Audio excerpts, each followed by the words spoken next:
Beautiful. I will give it a couple more seconds here to see that we're live in all the places. So, hello, gorgeous. How are you? I'm Um, doing to, Today, I'm bringing another Cosmic Tea Time chat with a beautiful guest and manifestation coach and healer, Julia. We're excited to chat about ending this era of hustle and dive into manifestation and calling in this prosperity. So I love that this is happening just before the new moon in Taurus. Beautiful synchronicity there. Let's see, if you don't already know me, my name is Kaitlyn. I'm a psychic moon mentor. I dive deep into the depths with women into their darkest parts to help release and clear energy and cycles that are no longer serving you so that you can make money doing what you love. And Julia, would you be so kind as to introduce yourself? Of course. Thank you so much for having me, Caitlin. And yeah, my name is Julia. I am a manifestation coach, and I help women manifest more empowerment and abundance into their lives. I use different healing modalities like Reiki, psychic healing, sound healing, and kind of combining all of that into the transformation process with women. Beautiful. Yes. Thank you so much for being here. And yeah, so I know I've experienced this where I can be a little bit of a perfectionist. I have a good amount of Virgo in my chart. So I'm always seeking to do better. I'm always seeking to learn and improve. And I can be a bit hard on myself when I'm trying to be in all the places to better myself, but also show up for my clients, show up for my family. And sometimes it feels like I'm just spinning my wheels. Can you talk a little bit about your experience sort of living in this energy of hustle? Absolutely. Well, I am notorious for taking on so many different avenues and projects. And I think, especially in my past, I just had a, very like do sort of mindset. And that led me to burnout with all of my endeavors that I was trying to pursue. And I think we are really programmed to feel like we have to do everything to be successful. And while I think it's so important to be motivated and want to achieve all these goals, you have to, also look at it from, an energetic aspect as well, knowing that, we're human beings and we also have to prioritize our energy in a way that feels right to us and not taking on too many projects. And I have really learned within the past few years that we need to tap into this being versus doing sort of mindset. And that allows us to ignite our energy in a way that feels authentic, that allows us to balance our lives in a way where we don't have this forcefulness and doing sort of mindset. And so, I come from a background where, I was a therapist and I just had a very like rigorous schedule, just being very overwhelmed with all the different things in my life. And so within the past couple years, I have allowed myself to step back as an entrepreneur and navigate my schedule in a way that feels right to me. So I don't know if you have any experience with that, Caitlin, like, you know, being in the entrepreneurial sort of journey and allowing that flow and ease to really come forward. Hmm. Yeah, definitely. Especially early on in my journey, right? It was like so much is important about marketing and getting in front of people. And so you're trying to be, on all like the social media platforms and things. And then there was a resistance to just slowing down and resting, right? It's like, even though I'm tired, even though I'm exhausted, like, no, I have to do this and I need to like send this email or I need to make sure I post here first, right? And I have noticed it in my clients as well, right? This sort of resistance to rest and resistance to um, sort of like nurture yourself. And it was interesting, like this morning, just before I finished my meditation practice, and I hopped inside my Facebook group, Moon Manifesting Lunar Abundance, because we're doing manifestation week this week. And so before I looked at my calendar and like my to-do list today, I gave them a prompt to help them manifest this week of slowing down. Like, can you tune in and connect with this intention to slow down your breath, to slow down how you move your body? Maybe if you're doing like an exercise routine later or something, like, can you intentionally check in and slow down? And yeah, what I love about that is that it brings you back to this more heightened sense of awareness. And I think that's really crucial to strengthen your intuition, to hear your intuition. But it's been interesting. Yeah, there can be so much resistance. Have you found this as well in yourself or with clients? Oh, absolutely. I think that, again, we are just programmed to always be on the go. And so when we allow ourselves to step back, it doesn't always feel natural to us. But when we really hone into that, being present and listening to our intuition, and get into that sort of like flow state with our energy and being, it starts to feel more natural to us because it's a part of who we are innately. And so, yeah, I mean, within my clients, I've definitely seen just the amount of stress. I think also when it comes to Reiki, too, a lot of people come to me for Reiki to just relieve their stresses. And I see that honestly more than anything. And this sort of hustle culture really manifests into stress in this way. And so when we do allow ourselves to step back, it's what we really need. And so I am always encouraging other people to just take that time for yourself to nurture, because we are not made for this sort of culture and rigorous schedule. So I'm always talking about going back to who we are innately, and what were we doing, years ago, being in tribes and that sort of thing, where it was just like, how are we naturally supposed to be living our lives, and tapping that in, our world now. Yeah, it's really interesting. And something that can help is that I found is, tuning into the cycles, whether it's the cycles of nature, right? Even nature can give us a beautiful example of, rest and death and rebirth. And, like you said, we are sort of conditioned into this more masculine sort of energy of like doing and the structure, right? And being more sort of rigid and routine.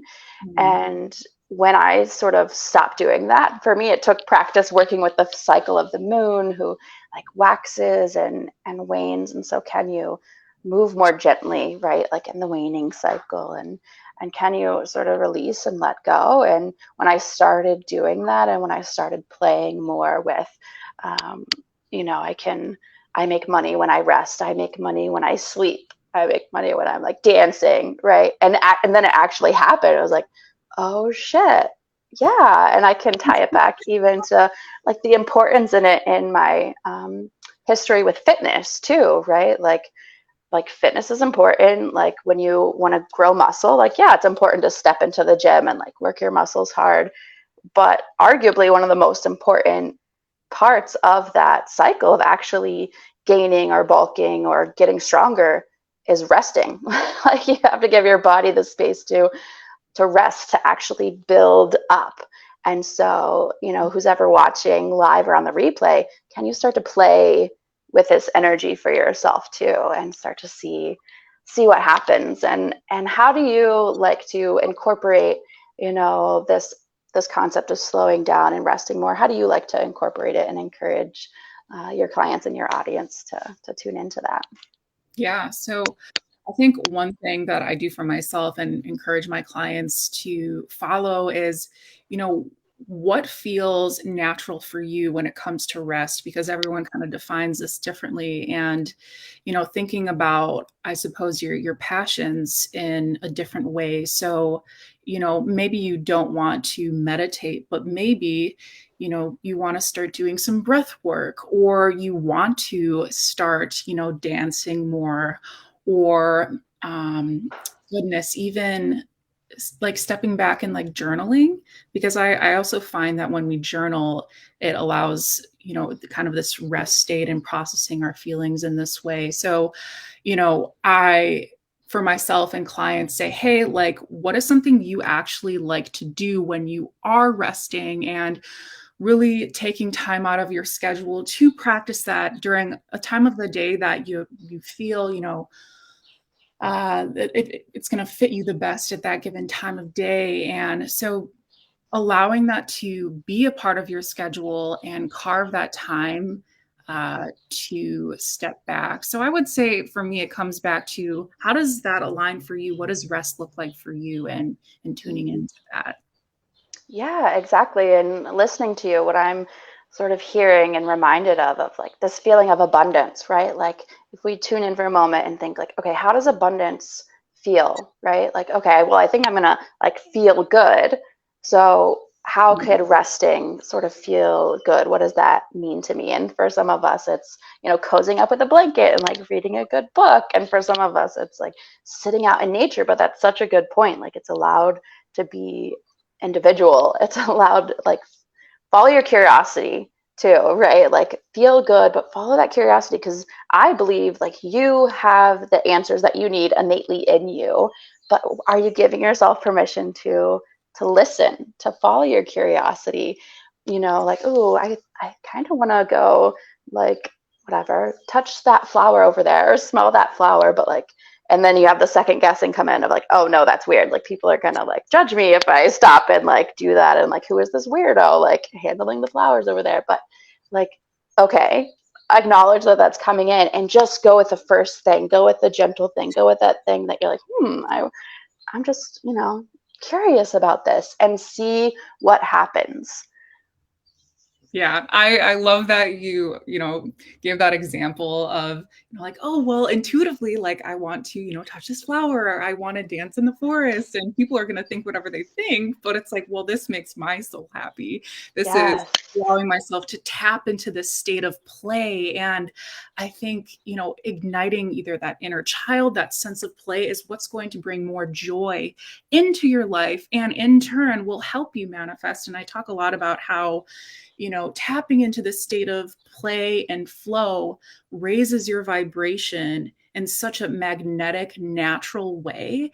And so, I think we get caught up into all these different manifestation techniques, which I definitely, if it works for you, I'm so here for it. But on the other side of things, when we tap into that authentic energy where we are dancing in the forest, and it's just like, wow, like you're so in tune with your spirit, like the universe hears that, and you clear your energetic channel for what you want, and things just kind of come in magnetically.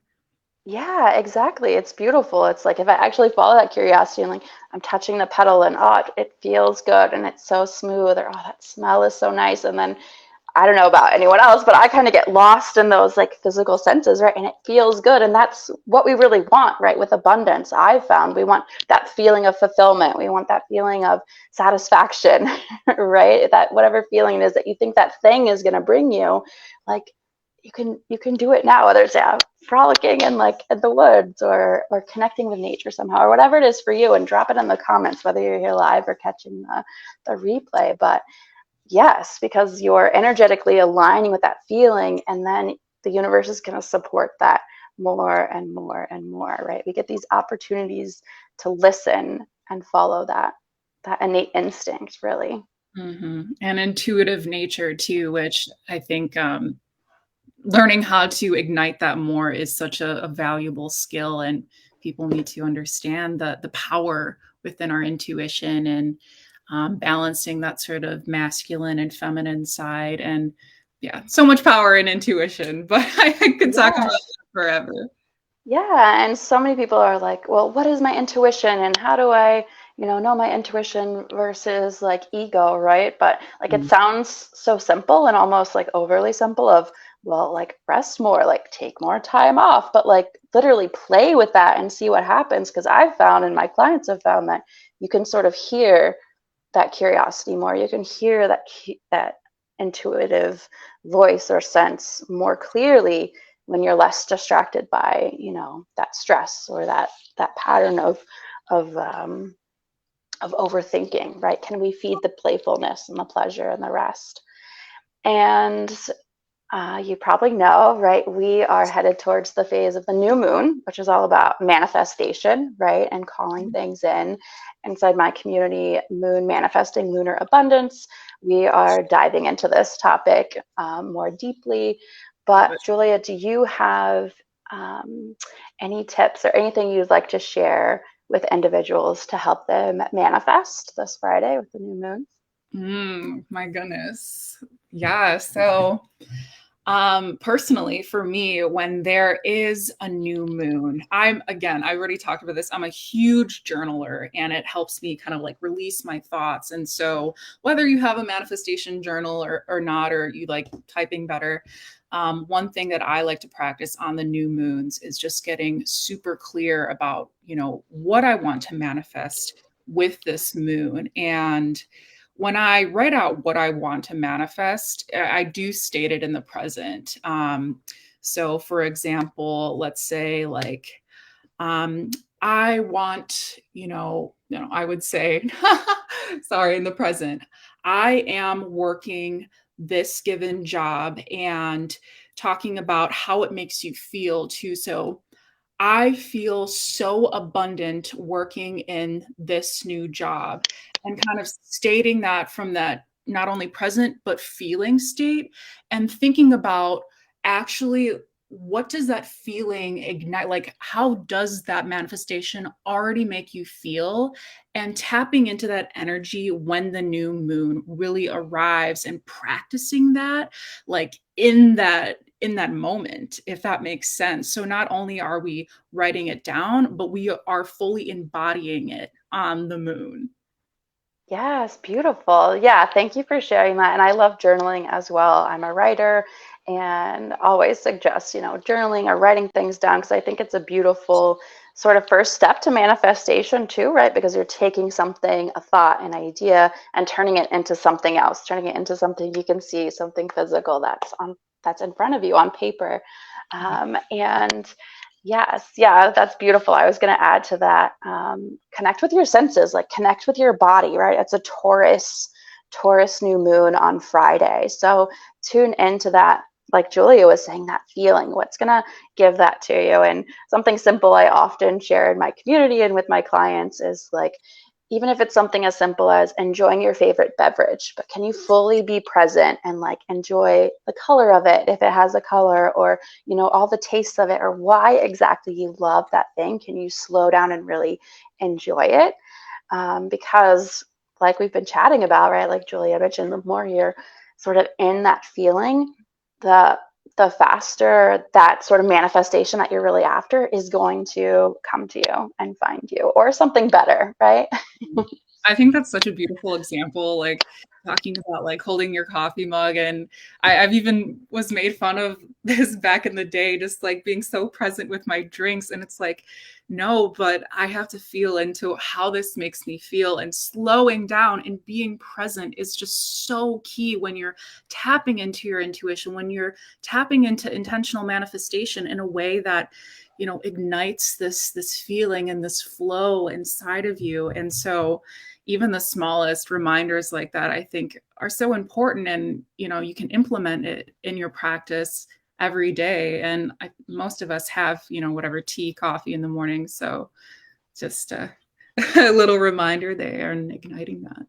Yeah, exactly. And keep it simple. That's a beautiful way to keep it simple. And I notice, right, even though I've been practicing for years, right, part of that hustle still comes back in, and I'll catch myself when I'm like multitasking or not being fully present with like what I'm doing. I'm driving and I'm tempted to like check my phone or check that text message. I'm like, hold on, what am I doing right now? Where is my attention? And yeah, trying to connect more with the present, because that really is where our power is, I think. Mhm. I totally agree. So well said. Well, beautiful. Yeah, thank you again, Julia, for being here. And can you please share how can people find you? How can they work with you? Yeah, absolutely. So you can connect with me over Facebook. You can give me a Facebook DM. You can also connect with me on Instagram, which is Jules, Jewels, 2 underscores, the word journeys. And you can message me there. And I would be happy to talk to you about, certain things that you're wanting to manifest, how you want to step into, more empowerment in your life as a woman. So I am excited to speak to anyone who's interested. Thank you so much, Kaitlyn. Beautiful. Yes, thank you. And you are welcome. And I will make sure that all of the links are shared with this video as well to connect with Julia. And if you're interested in deepening your connection with the moon, manifesting with the moon, I encourage you to connect in my community that I mentioned, or dive deeper to connect with prosperity inside Lunar Prosperity Codes, where we start with a Lunar Abundance Call to look at your unique birth chart, your area of soul purpose, and how to step more fully into that so you can connect with what we've been talking about today: manifestation, prosperity, that feeling of fulfillment. So you can drop prosperity codes in the comments if you're interested in that. But otherwise, sending you so much love and happy moon manifesting. Toodles.